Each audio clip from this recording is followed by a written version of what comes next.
এই অঞ্চল সম্পর্কে সর্বপ্রাচীন তথ্য পাওয়া যায় তুঙ্গ সাম্রাজ্য এর হায়সাওয়াদি রাজ্যের প্রথম সার্কেল প্রধান বা গভর্নর তবংশুইথি এর দিনলিপি থেকে, যিনি 1531 খ্রিস্টাব্দে নিযুক্ত হন ব্রিটিশ সরকার পঞ্চম বোমাংরি কংলাপুকে 1727 থেকে 1811 সার্কেল প্রধান বা গভর্নর চিহ্নিত ও শস্য বোমাং সার্কেল থাইমফ্রুকে স্বীকৃতি প্রদান করে।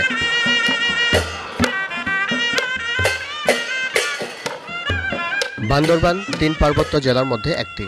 বান্দরবান জেলার মোট আয়তন 4479.02 বর্গ কিলোমিটার। 1947 সালে দেশ ভাগের পর বান্দরবান জেলা 1951 সালের পূর্ব পাকিস্তানের মহকুমার হিসেবে প্রশাসনিক কার্যক্রম শুরু করে। এটি রাঙ্গামাটি জেলার প্রশাসনিক ইউনিট ছিল। 1971 সালে বাংলাদেশ স্বাধীন লাভের পর সমগ্র বান্দরবান জেলা বাংলাদেশের অন্তর্ভুক্ত হয়ে যায়।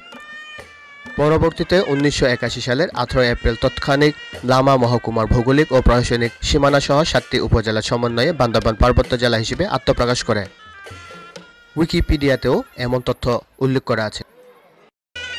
এবারে আসা যাক বান্দরবান তথা মিয়াও ছেখ্যং এর নামকরণের ইতিহাস। মিয়াও মানে বানর, ছে অর্থ বাঁধ, খ্যং অর্থাৎ খাল, মিয়াও ছেখ্যং অর্থাৎ বান্দরবান। এই বান্দরবান নামকরণে রয়েছে মারমাদের একটি প্রচলিত রূপকথার গল্প, যা আজও বান্দরবানবাসীদের মুখে মুখে বিরাজমান।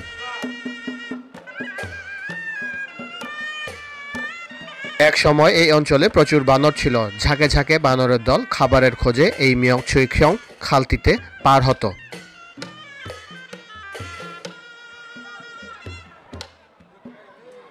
তখনকার সময়ে এই খালটি ছিল বেশ বড় ও গভীর। খালটি গভীর থাকায় সহজে পার হতে পারত না।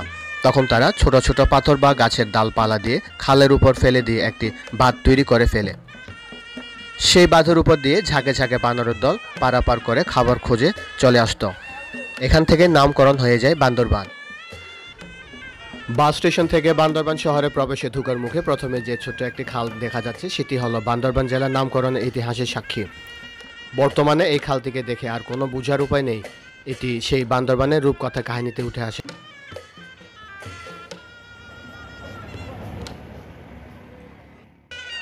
কালের বিবর্তনে সবকিছু হারিয়ে যায় বান্দরবানের ইতিহাসে ঐতিহ্যের নামও। এভাবে হারিয়ে যেতে বসেছে এই মিয়াও ছেখ্যং তথা বান্দরবান, যা এখন মিক্সি খাল নামে পরিচিত। জাসেউ মারমা, বান্দরবান প্রতিদিন।